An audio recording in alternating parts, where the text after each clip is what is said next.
All right, Jason Byrne is here from the Longwood Historic Society, along with, Tracy Putnam.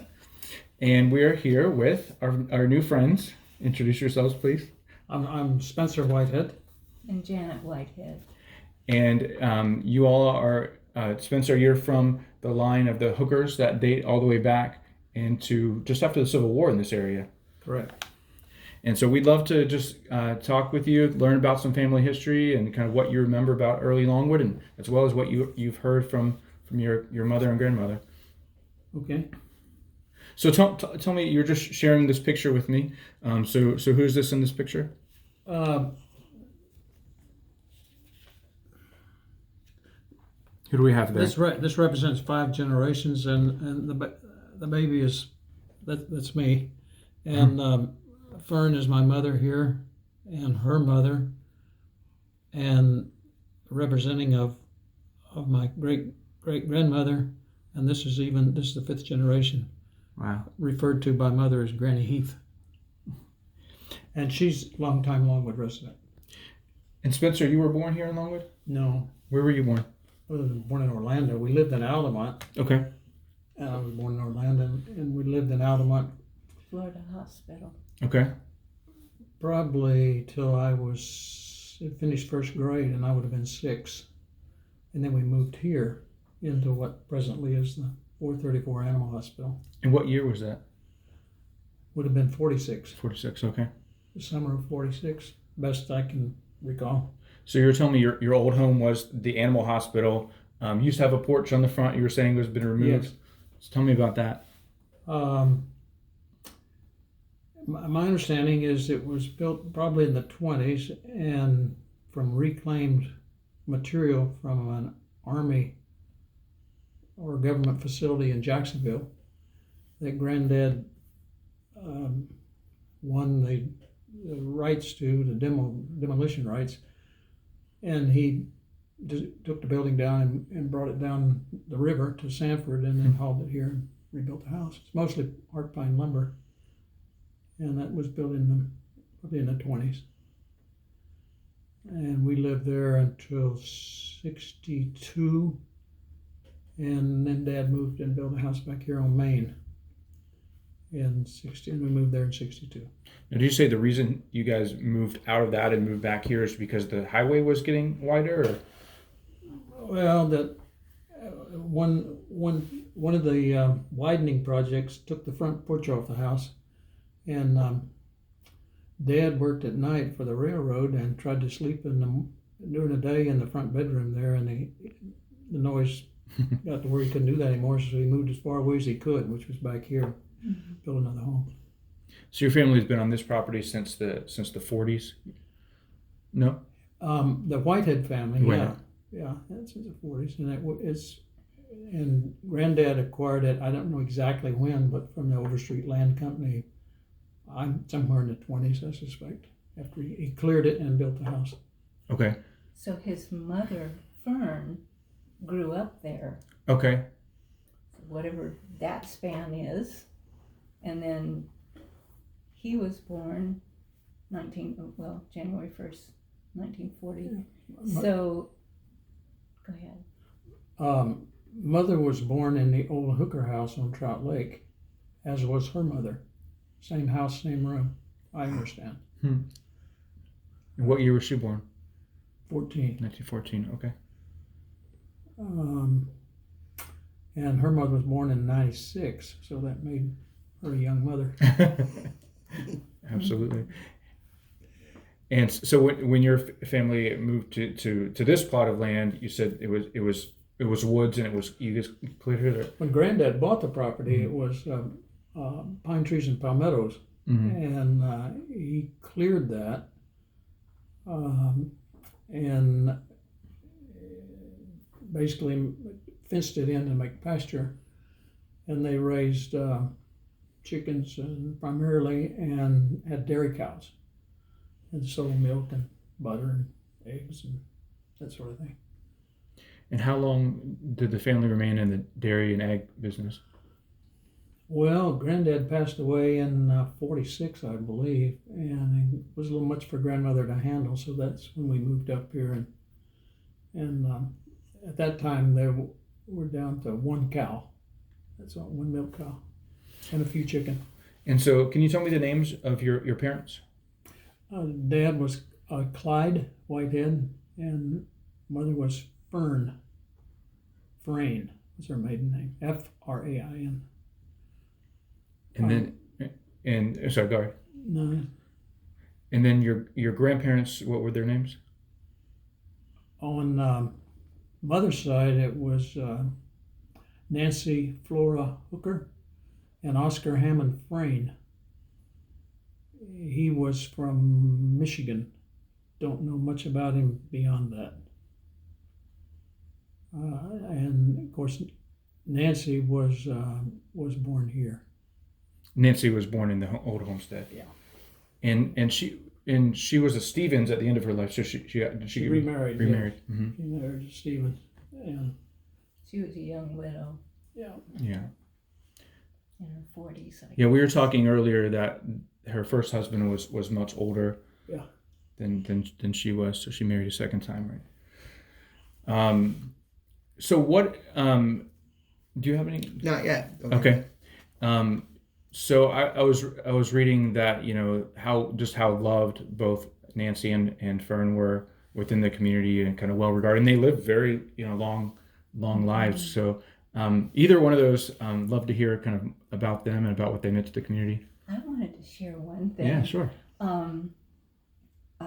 His grandmother was an adorable little petite, bright blue eyes, but she wasn't even 5 feet tall. And we used to be tickled about her and her cousin Hetty, because when we were driving behind him, you would think, there's nobody driving that car. But really, there was this little fuzzy head that was looking through the top part of the steering wheel, Oh, wow. Mm-hmm. And it used to just be funny. But I heard about this sweet love story, Mr. Beislein. And I'm saying that because you've got history there. Mm-hmm. He secretly, not so secretly, adored Nancy, Spencer's grandmother. And here she was, this sweet young teenager, and this old guy came and swept her off her feet, and her daddy said, oh yes, and anyway, he was the young man that came down as an 18-year-old and just fell head over heels with Nancy.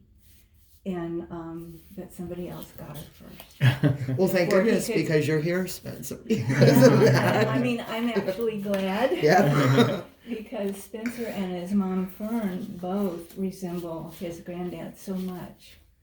And even to the dimple lines and his mom just looks so much like her daddy.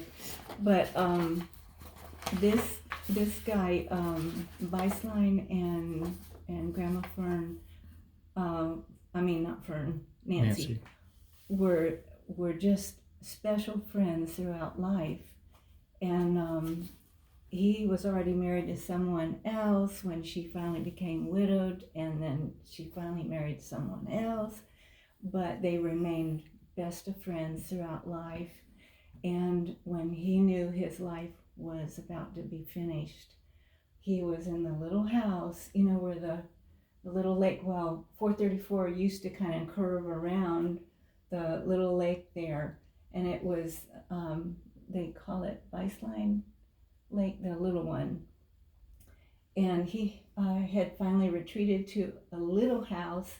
Well, the road widened, so his house went, like their porch, and he retreated to the little wooden garage behind it, made it into a cute little bitty cottage, and went on living there up into his 90s. And then on his last day, he called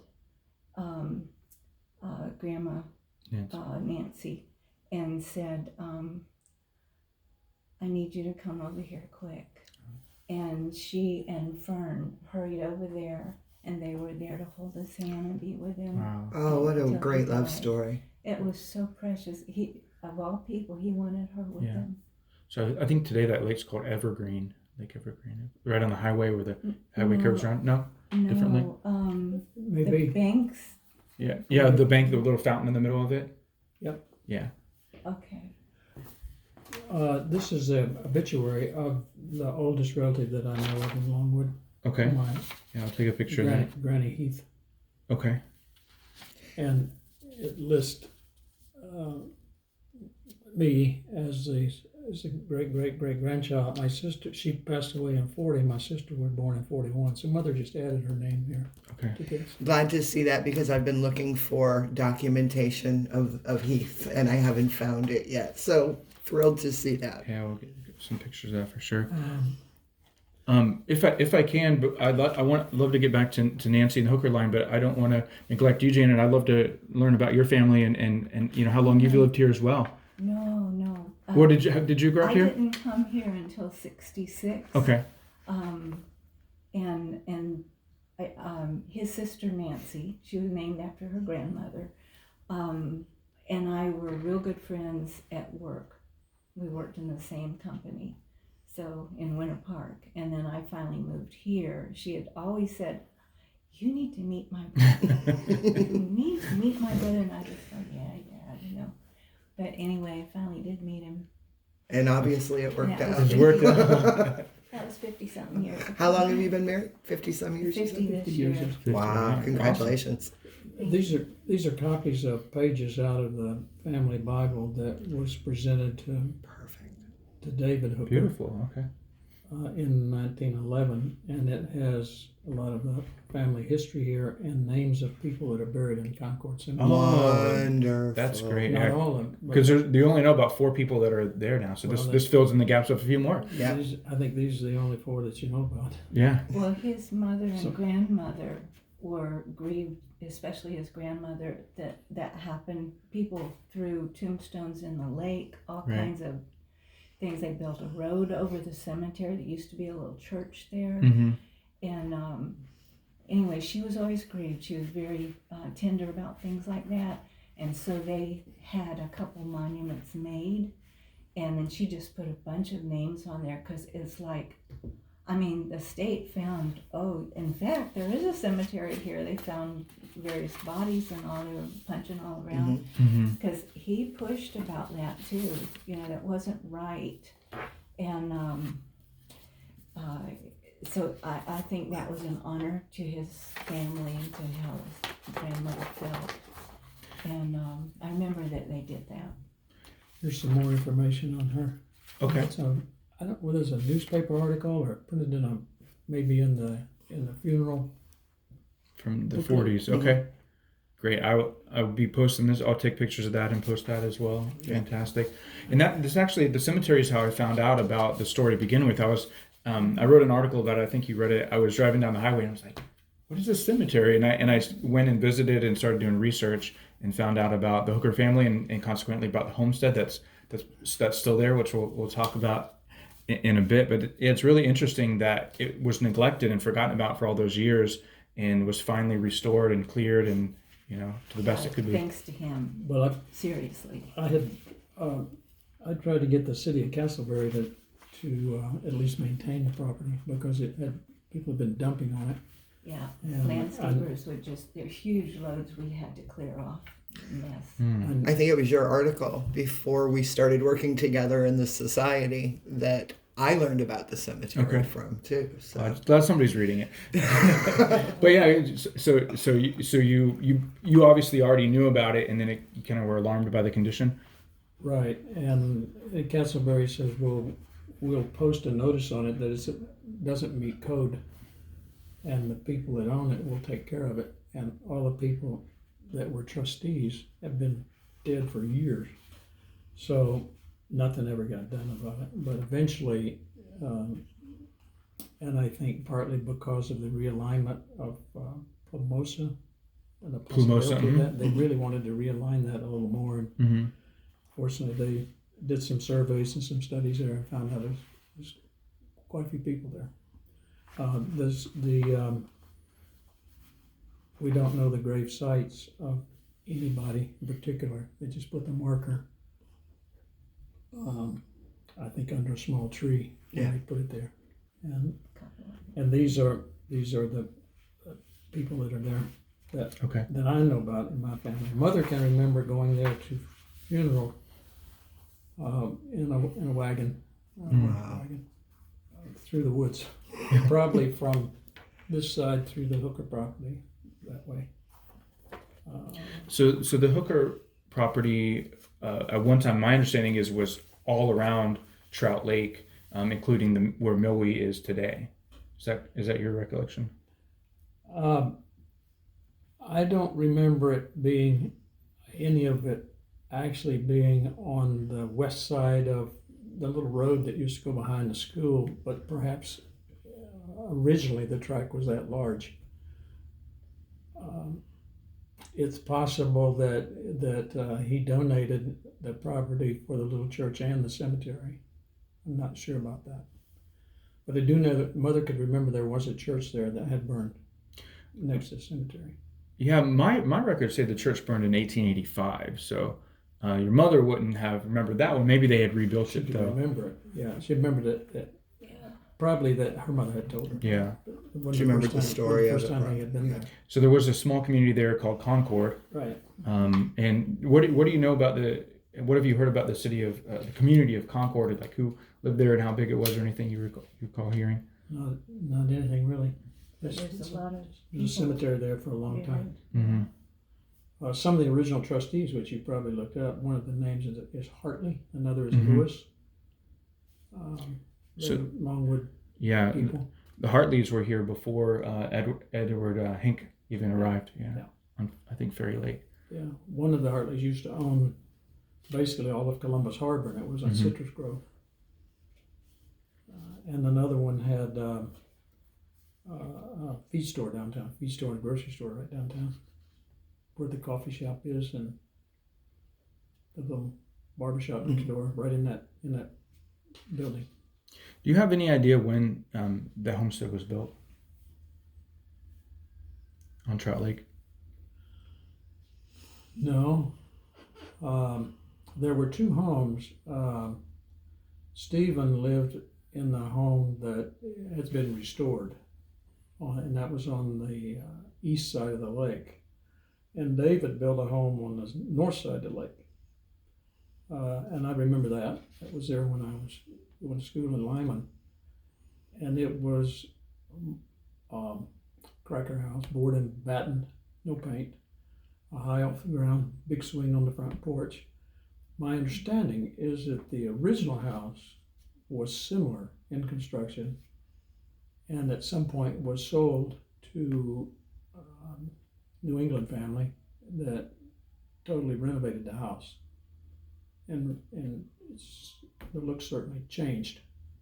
They were both comparable in looks originally. I know that David's house had a separate kitchen out back. It was a separate room. You had to walk a little Detached pathway, kitchen. porch to get to the kitchen. So you were able to go out there, and your family had sold the property by the time you were born. No, we never owned the property. Yeah. No, it wasn't in. In your lifetime. I'm not sure who sold. Well, but- who sold that. Yeah, but in your lifetime, your family no longer owned it, but you were able to go out there and visit and walk through it. The original house, and I've been through that, I believe, before they moved it. Okay.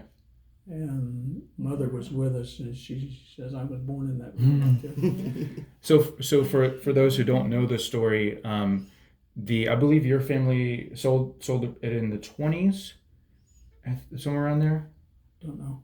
And then I know the Colley family got it in 1944, and in the 1990s, late 90s, they were building a community, which they built now, Right. and there was all this commotion of what are we going to do with this house. Right. So that's the time you're saying that you went out there in the 90s to kind of see it, and now it's been moved within the community and totally changed. And I believe the two houses were put together into one house. Could be. David was built boats. One of the things he did. Of course, there's a lot of citrus, but he was a boat builder, and I can barely remember a little shop next to the house that he did that in. Okay. So that was for fun. That was not his No, I occupation. think he did that. That was his occupation. Yeah, and of course there was citrus there. They did Right. a lot of citrus. That was part of it. But people would do whatever Whatever they they could. could. Right. My, Because my, citrus was a one-time deal, and you just got an income Right. once a year. Right. my vision of the family tree is failing me. So was David Stephen's son or his Yes. brother? His son? He Okay. was his son. Yeah. That I remember. Yeah. I've been working on your genealogy here recently. Okay. So David was Nancy's father. Okay, great. Okay. And you may make copies of these as births and marriages and deaths Wonderful. out of the Bible. Do you know if the Bible still exists? No, I don't know. I doubt it, Okay. but I do have the original of this. Yep. Just those pages. Right. Okay. The cover and a few fly pages. What a treasure. This is probably this is Granny Heath again. This lady, and this is grandmother's sister, Annie. Annie Hooker, Yes. and they had a brother, Frank, also. Yeah. I actually just recently found pictures of Annie's children, their high school senior yearbook photos. Wow. Just the other day. Yeah, Annie had two. Yep. Frank and Catherine, and we believe this is also her, but an earlier picture of Granny Heath. Amazing. Mother's not sure about that.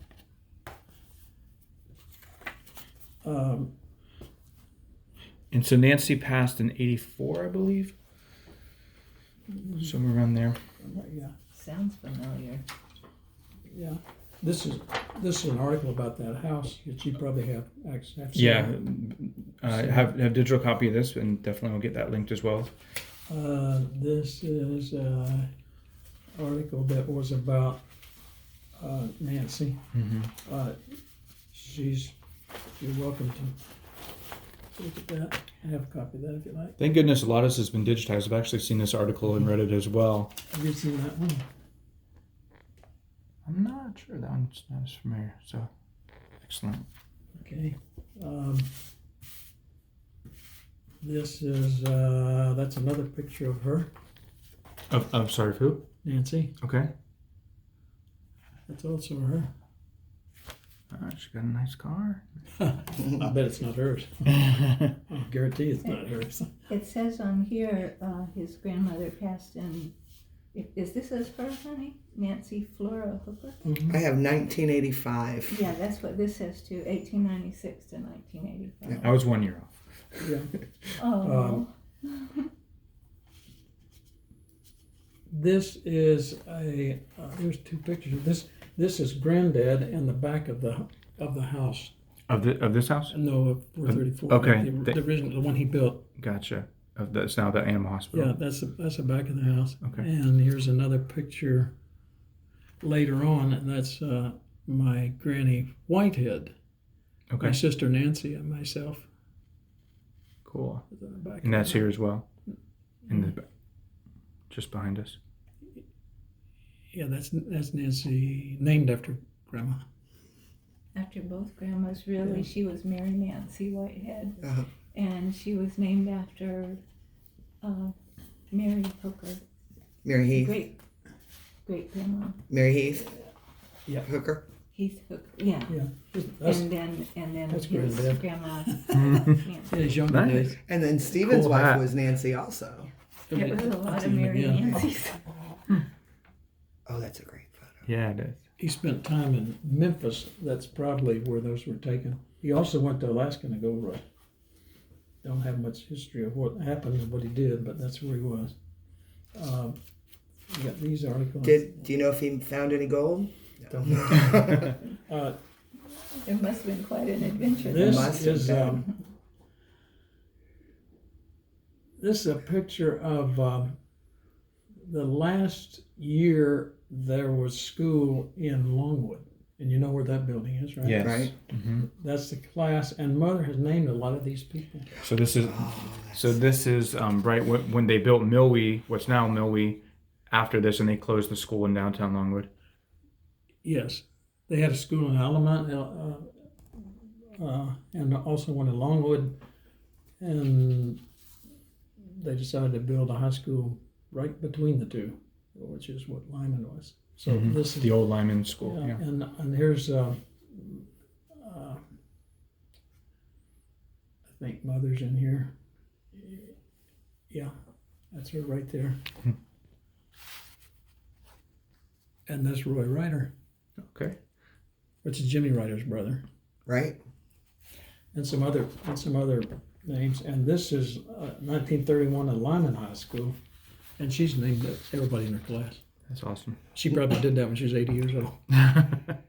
Now, I think your grandmother's sister married was it Roy Ryder? She married Jimmy Ryder's brother at one point. My His grandmother's sister's niece, daughter. Was it her niece? Yes, it was her niece. The one, Annie's daughter. Annie's Annie's Yeah, daughter. yeah. cousin Catherine.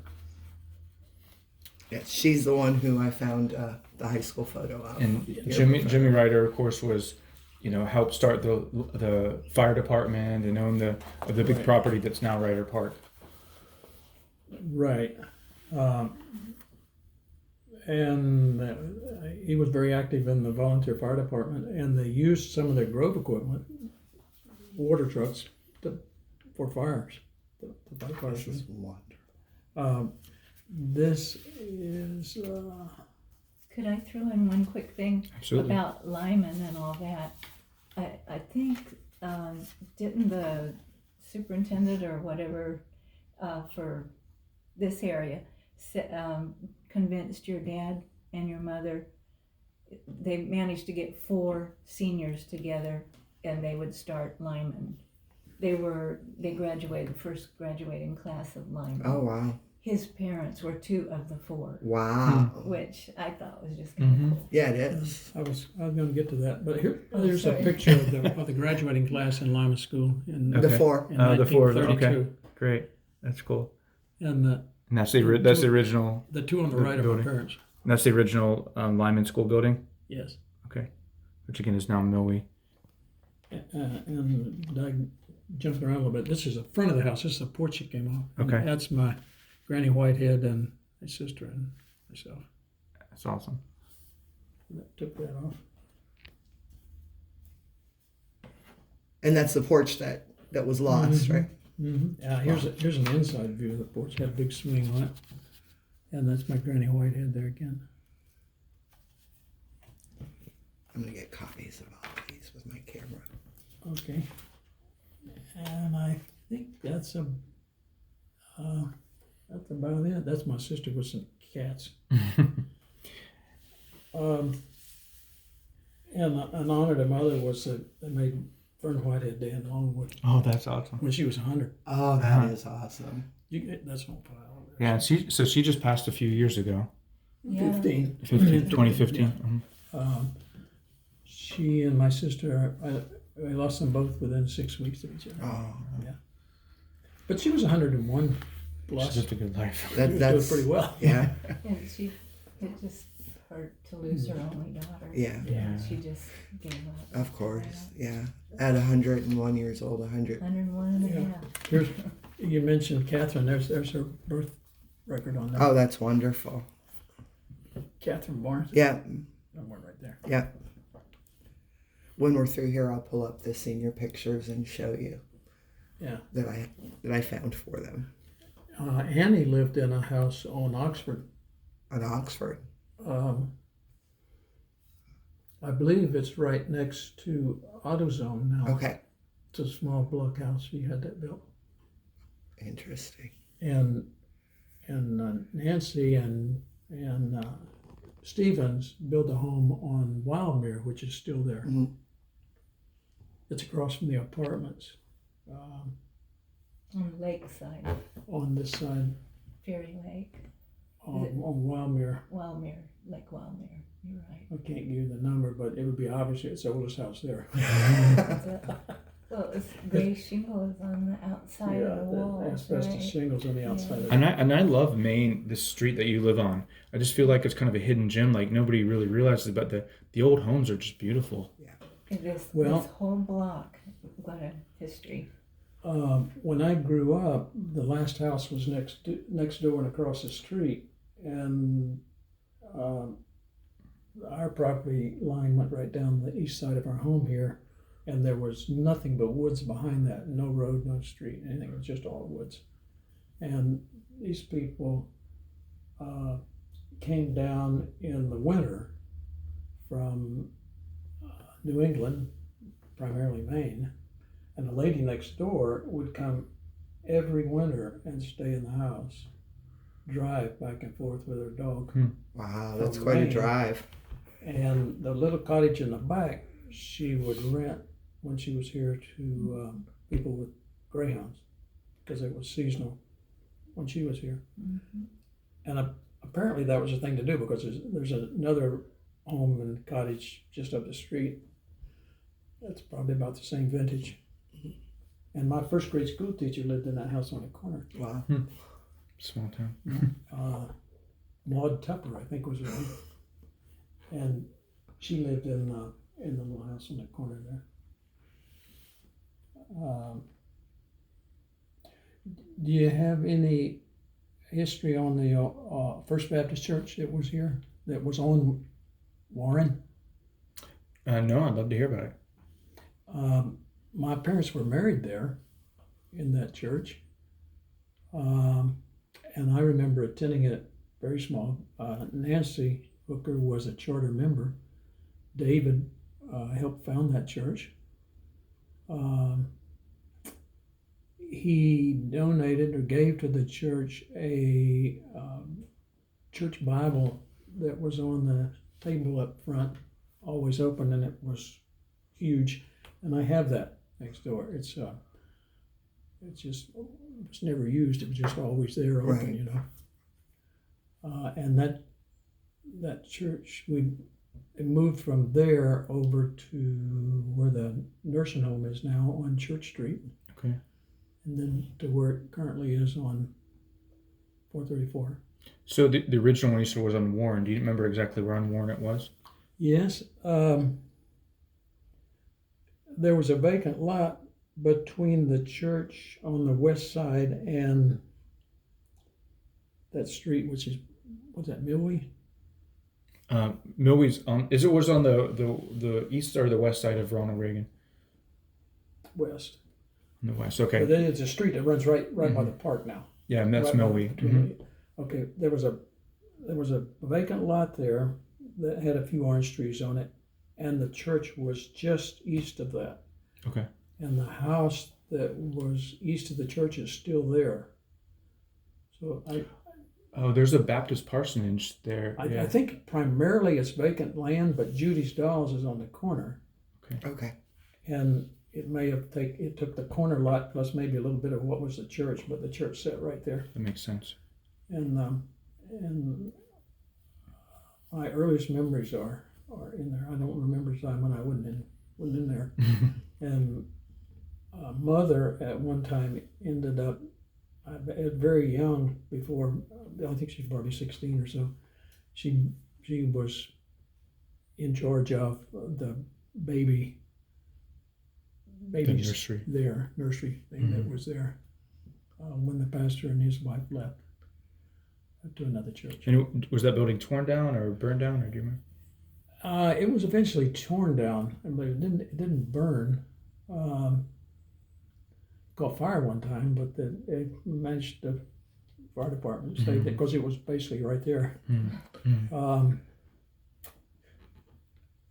I think maybe it might have been a Methodist church at one time, maybe early on. I'm not sure about that, but it was a frame building with two big wood stoves in it to try to keep it warm, which never seemed to be enough. Across the street, the Writers had property across the street, and there were a kept a few cows and some horses right there, just right across the street. So you parked right up next to the pasture. Hmm. And they had a big house on the corner where the retention pond is now. Mm-hmm. There was a big house there, and then they had farmland all across where the fire station is and the park, as well as where all of the hospital is, all of that property. Was the writers? And the city used to have 4th of July celebrations there in the pasture.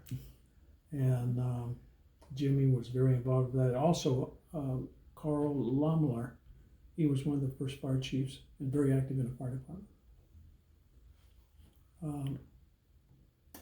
Do you remember the old community building in Longwood, right where the parking lot is, across from the new community building? I think it was like a recreation hall. His mom went to Well, school there.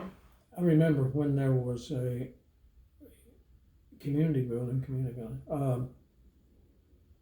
where the parking lot is now by Mhm. City Hall, Right. there was a covered, Yeah, that's what I'm referring to. there was a covered, what do you call those? A big area, like a picnic area. It had table benches and things in there. It was a metal roof as well as a fire pit. A pavilion. Pavilion, yeah. And they used to have dinners there, and I think the church had some functions there at one time or another. And there used to be shuffleboards there, shuffleboard courts there. They were a big deal. Probably from people from the hotel, where I think at one time there was a shuffleboard club here in Longwood. Back to Mr. Beislein, he raised chickens and pigeons, but primarily I think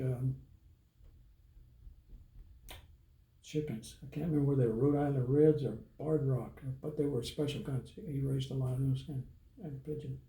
I believe Longwood was really well known for its poultry and its award-winning stuff. There used to be a factory where the new apartments are right across from the Sunrail station that made wooden handles for tools.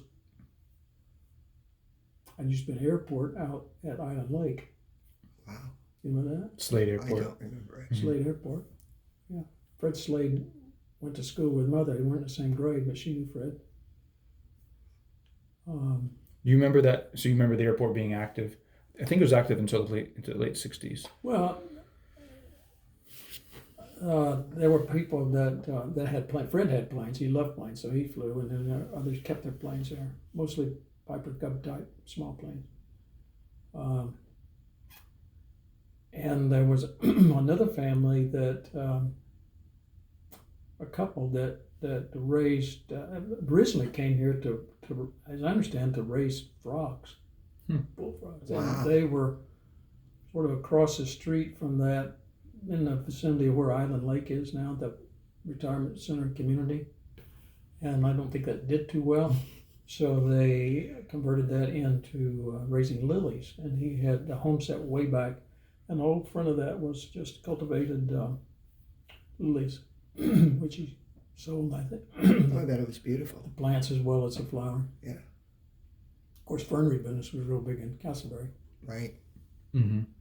I actually live in Fern Park. So Yeah. Well, that's what's where considered that's where Fern it Park? is now. Now, is that the Hennessy's? The Hennessy's out here, and Fern Park, where Vaughn was a big name in Fern Park. My grandpa Whitehead worked for the Atlantic Coastline Railroad, and he was the agent in Altamont. And the train station was across the road from where Bubba Lou's is, directly across the same side of the track. Mm-hmm. And where Bubba Lou's was, where it is, there was a freight platform for loading boxcars. And I would go there in the citrus season after school and bill and label and then load bushel baskets of fruit into boxcars until we finished. And that was big business there, the citrus back then. That was a very active station. There was also a station in Longwood. And how long were the Whiteheads here? When did they come to Florida? Do you know? Just before the Civil War. Okay. I haven't started on that line yet, but I will get to that on my genealogy. They came out of Georgia, Georgia. a little place called Waverly Hall. Still exists. And they were planters, they called them, but that was what they call farmers. And they came into Sumter County area. And interesting little thing, Grandpa Whitehead had 3 children, 2 sons and a daughter. And when the sons got of age, he gave them each a mule. And one of the sons sold a mule and stayed. And my grandfather sold his mule and went to Tampa and learned how to telegraph and became a telegraph operator for the railroad. Oh, that's interesting. And Dad did the same thing. Family business. Dad was started out as a telegrapher and worked most all of his life in Winter Park. He retired as an agent there in Winter Park, working for Amtrak at that time. So I didn't go in the railroad business. Do you remember the old Altamont Hotel? Oh yeah, I remember when it burned. Yeah.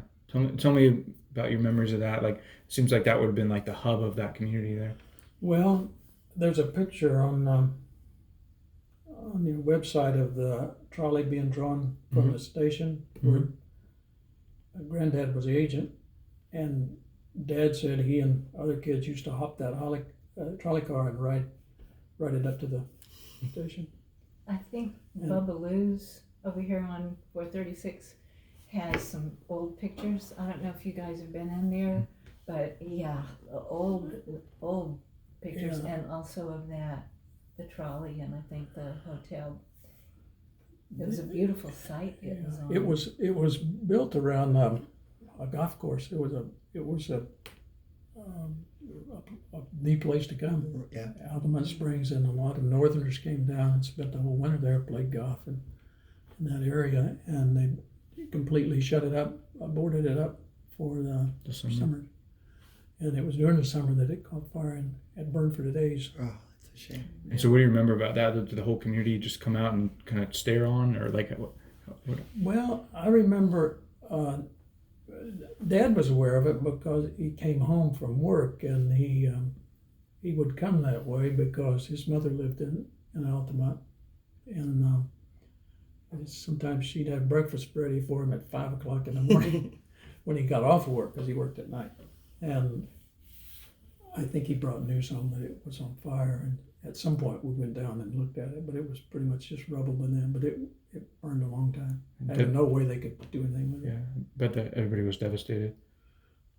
Well, no one was hurt. I don't think there was anybody in it, which was good, but it was significant. Mother had worked there as a young lady, as a waitress. Oh, wow. So she was familiar with it. It's important in the community. Well, yeah, I guess it provided some economic benefit to the. I feel like my generation's version, that was when Big Tree burned. Yeah. Oh, I remember that. that's tragic too. Yeah. Hey, everybody went to Big Tree, and that's where you went to have a picnic. And all the high school, I believe, high school, they would have a picnic at the end of the school year. Usually that was at San Orlando Springs. And that was open to the public. It was a nice place. And I can remember going there. Mother and Dad remember going there. And there were a few other springs around they went to. What now is Wekiva. Right. They would go there. Go down to Big Slide. Sorry, go ahead. At one time they had Mother said they had a dance hall out there in Wekiva, so I guess it was pretty a hopping. place to go.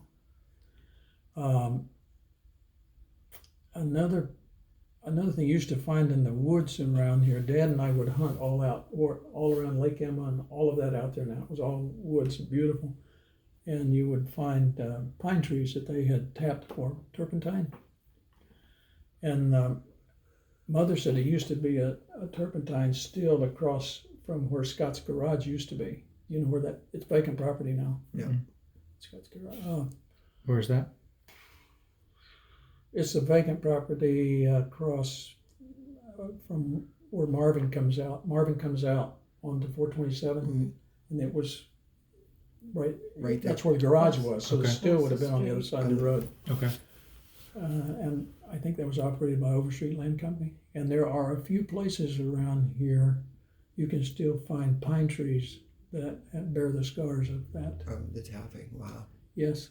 Probably out in Markham somewhere. Yes. Our son lives out that way, and there are a few trees in his neighborhood that bear that. They try to heal themselves over years, but we're quite. And are you are moving that direction as well? We're moving out that way, yeah. Yeah. So tell me about the what your plans are and the decision to sell the property. Well, it's been in the family for over 100 years, or at least 100 years, and mother was very happy here, and she didn't want to move or get rid of any of the property, and she was happy with that, and so were we. And losing both of those, mother and Nan, and having to deal with all of that, and then now the maintenance of it and just keeping it up is a little much, and we're getting old enough to slow down a little bit, so we're downsizing. Yeah. And it seemed like a reasonable time to do that. And where are you moving to? It's out off Markham Woods area out that Still way. considered Longwood. Okay. Staying in the Mailing community. address is still Longwood, but it's in the county. That's the address. Yeah. Longwood. Yeah. You're still gonna have a little bit of land, or you're gonna be in a Little neighborhood? Yeah, not like all this. Yeah. It's too much. So how much do you have now here, and is this all the original, or have you already sold off portions of it? The part over there is original. This is the west boundary here, our east boundary of our home. Okay. All the way to 34. 34.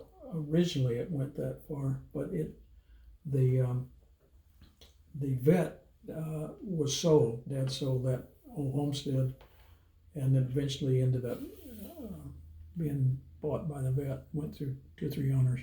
So just give people an idea where we are. So there's the Wawa is right over there, and as well as the 434 Animal Hospital right in front of us. Now, Dad had purchased 2 lots here where our home is from the lady next door from Maine, and he and Mother gave that to us as a wedding gift.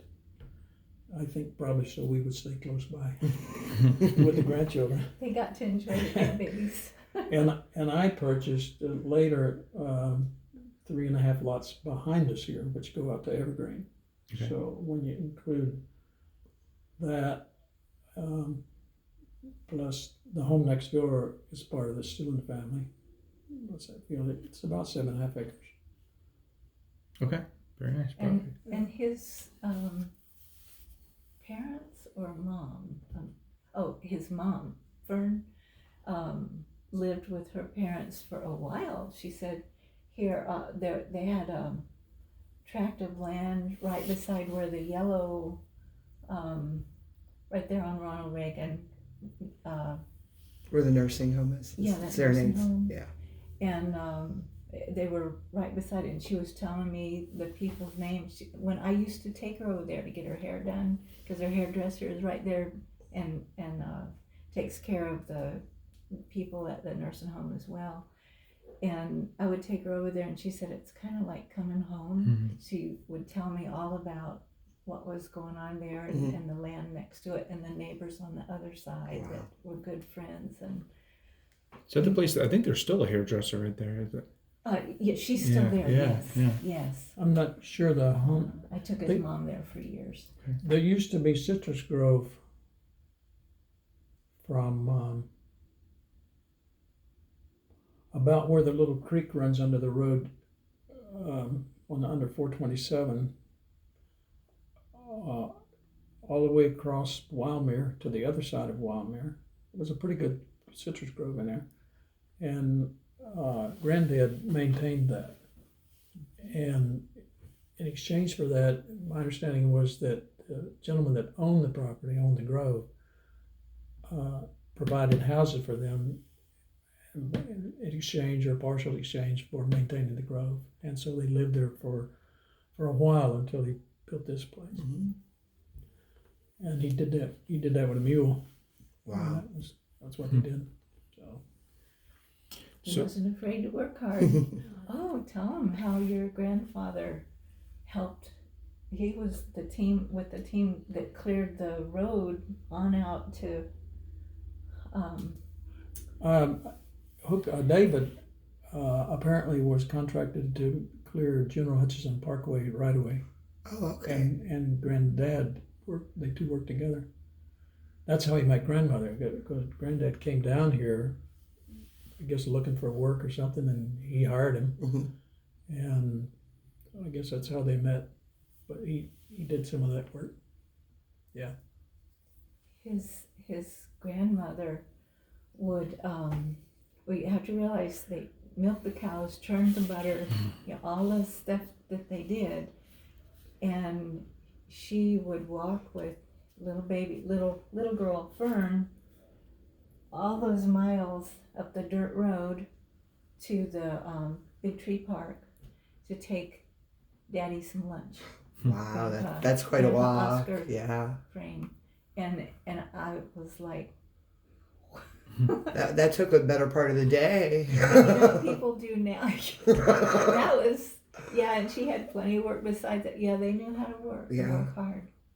And his mom, we nicknamed Mama Fern Biz. He did, and she was Mom, of course, to he and his sister. But sometimes we'd call her Biz because she was always busy. But she grew up that way, and her parents would work hard. She told me that her dad on wash day, like Monday, they had to, like you build a fire and you boil the pot of water and you do all this stuff. His grandma in Altamont did that too. But she'd get up like 4 o'clock in the morning or so trying to get onto the laundry and then the ironing real early because it heats up and they didn't have air conditioning. Right. And she got her work done early. That was going to be hot in Florida. So, and you kind of cooled it in the middle of the day. But Not if you're walking to Big Tree Park. Well, thankfully there were a lot more trees Yeah. on that dirt road. But we're talking machetes, hard work, Yeah. clearing. That was like jungle, So I shouldn't be talking. It's No. his thing, but I've just been told so many stories that I just found it fascinating. Yeah. I love the stories. She, grandmother, when they had the cows and the chickens, she would provide fresh chickens, dressed chickens. You couldn't buy them in a store then. And eggs, milk, butter, and cakes. She was a good baker to provide income. And then right up, she was well in her years, she still would annually make fruitcakes from a recipe that was well guarded. She'd put them I have a in, few of So those. when did you get it to me? I can remember many times Mother would come up to help her, and we were very small before we moved up here. But I had to be pretty small. But I can remember coming up and Mother helping her mix up a big batch of fruitcake, and Granddad sitting on the porch shelling nuts, pecans, and my sister and I would get the batter pan after she dumped everything out, and we'd sit on the back porch steps here and clean that pan Make out. that bowl. She would prepare all those fruitcakes and then put them in. She had a Model A Ford, and she'd put them in the back seat of that and take them and peddle them all over Sanford to regular customers who always looked for them. And the sheriff was one of the people that always got a 5-counter. She She would was doll them up so attractive. This was a big deal to her every year. And she would wrap them just a certain way, or she would line those cake pans with, was it like wax paper? I guess, however, anyway, and stripped so that the little round pans or whatever would fit nicely. And then she had just a special system of you baked all this. The top shelf of the oven was full of these, and then you had